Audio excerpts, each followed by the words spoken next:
right, we got some headlines from across the state of Texas, and we're going to start with the big football doings across the big news in the football world was, of course, the NFL draft, which went on in Green Bay. Do you watch any of the draft? Yeah, I did, actually. I watched it while we were cricketing.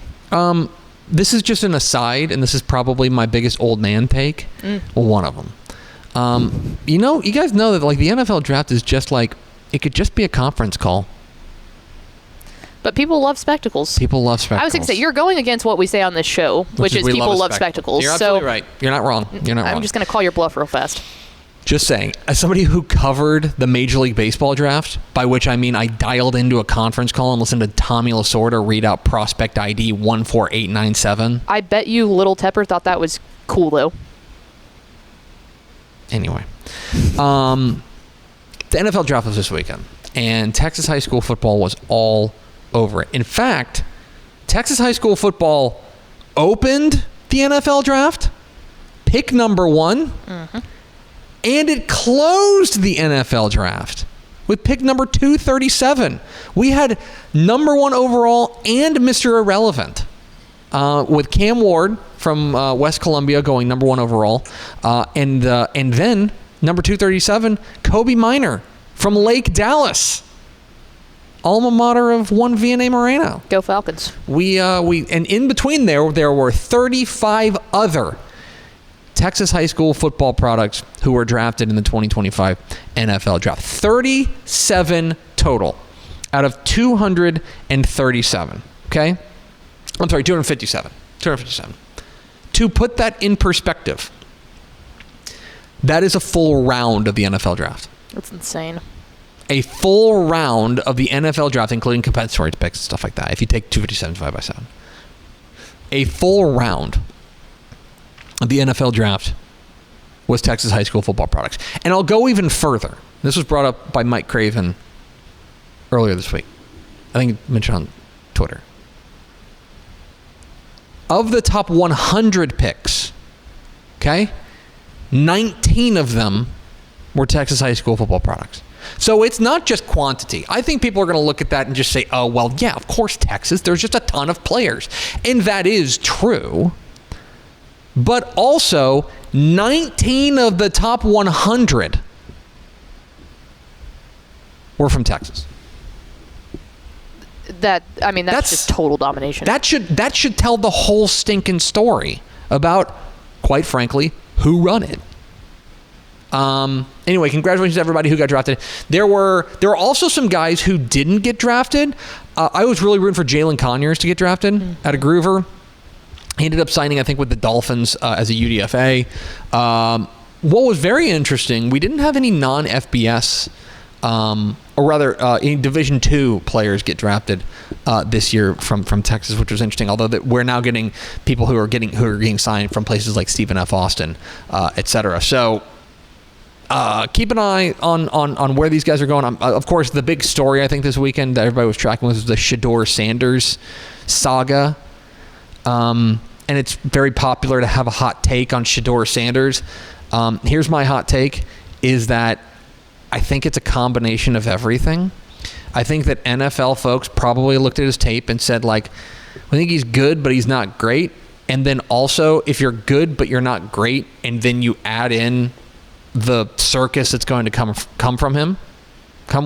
him on your roster, that's probably what you're going to end up, that's probably ends up being teams like, I don't know if that's worth the headache. I think Shedeur Sanders is a great player. I think he may have a great career. I think that I think everyone wants it to be one or the other. Everyone wants it to be, oh, he's actually not that good. Well, I don't think that's the case. Or, oh, he's too much of a diva. Well, I don't know if that's the case either. I think it's kind of both. And that is what ends up leading to what ended up happening this weekend. But anyway, 37 Texas high school football products drafted in the 2025 NFL draft. Some other headlines from across the state. Let's get to some coaching news.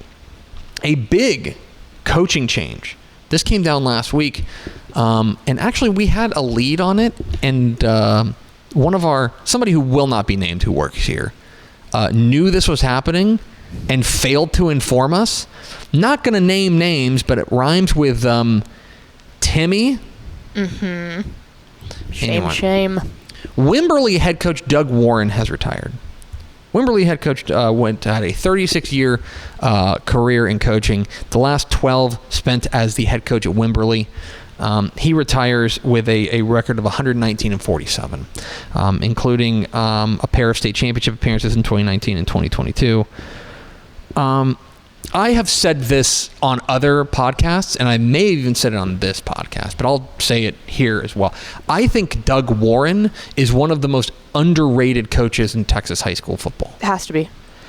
Every stinking year, you just pencil Wimberley into minimum, it feels like, the regional final. And I guarantee you there will be people that go, well, it's because Region 4 might be a little bit weaker. But it doesn't matter. That level of consistency is incredible in any realm. No, this guy, I think this guy is a ball coaching jack, plain and simple. And I'm old enough to remember when, if you remember that there was, Wimberley was looking good.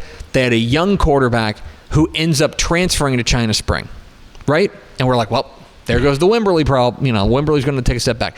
They plug in Cody Stover, and all Cody Stover does is put together one of the finest careers in Wimberley history. Yeah. And that level of consistency goes to the top, plain and simple.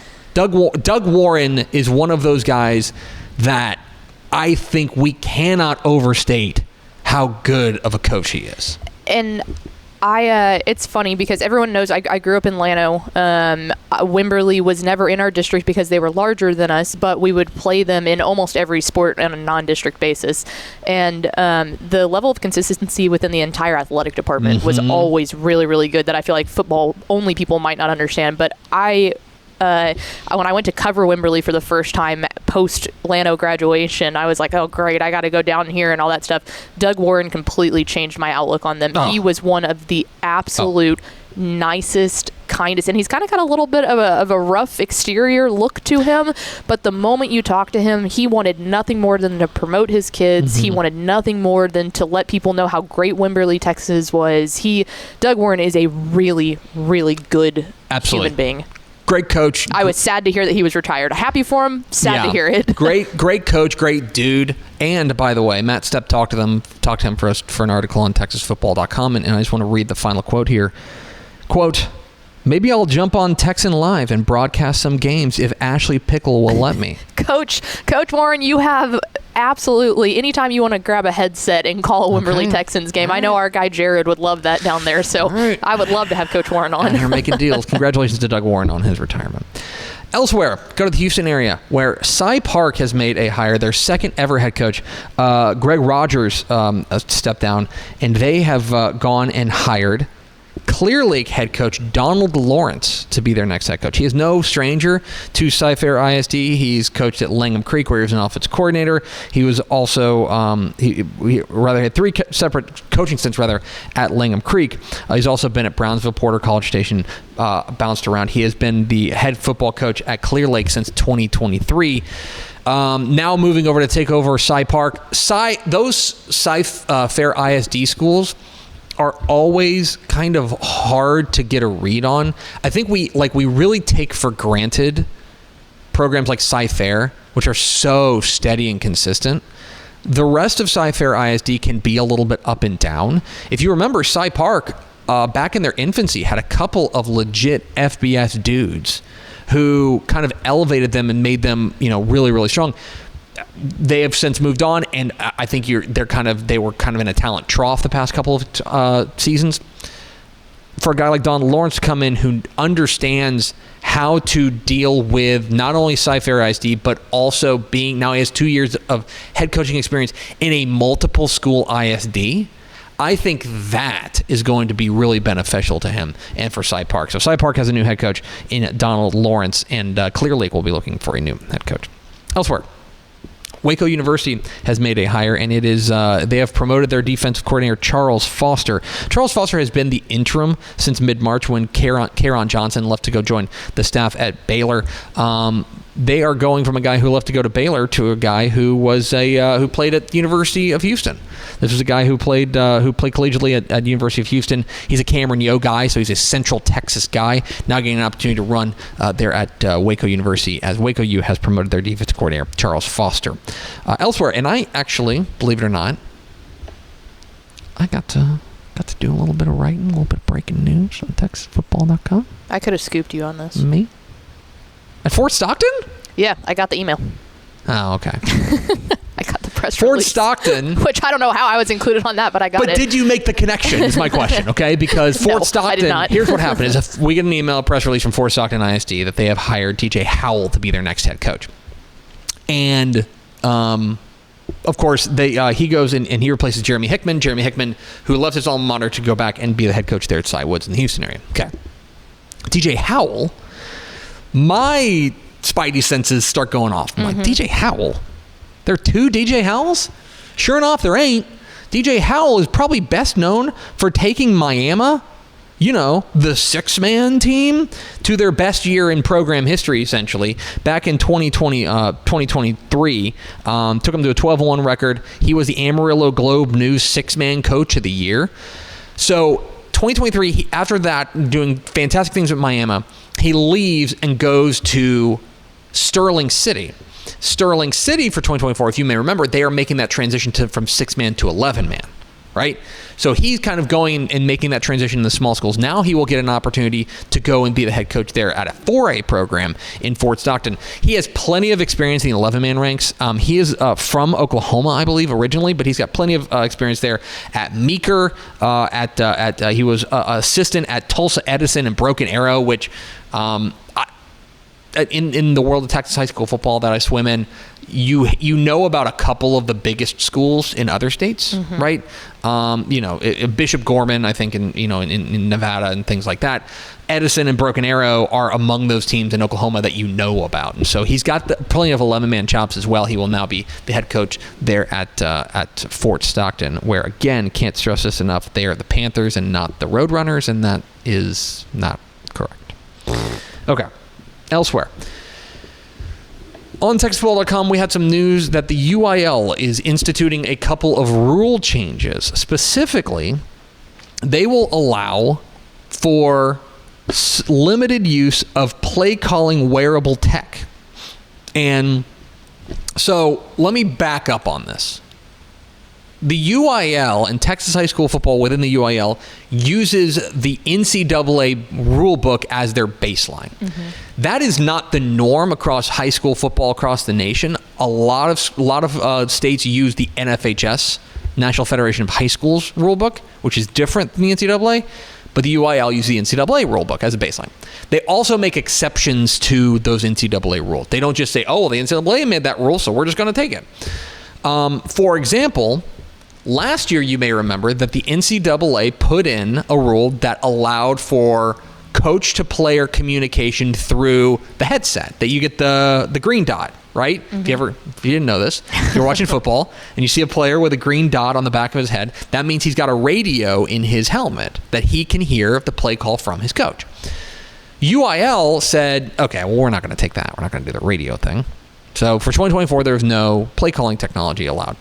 Now, as an exception to, and as like an amendment to the NCAA rule, the UIL is going to allow wearable tech. And so you've seen some of these, like Go Route, have these wearable tech where it's a watch or it's a wristband or it's a fanny pack type thing that allows for the play to be signaled in.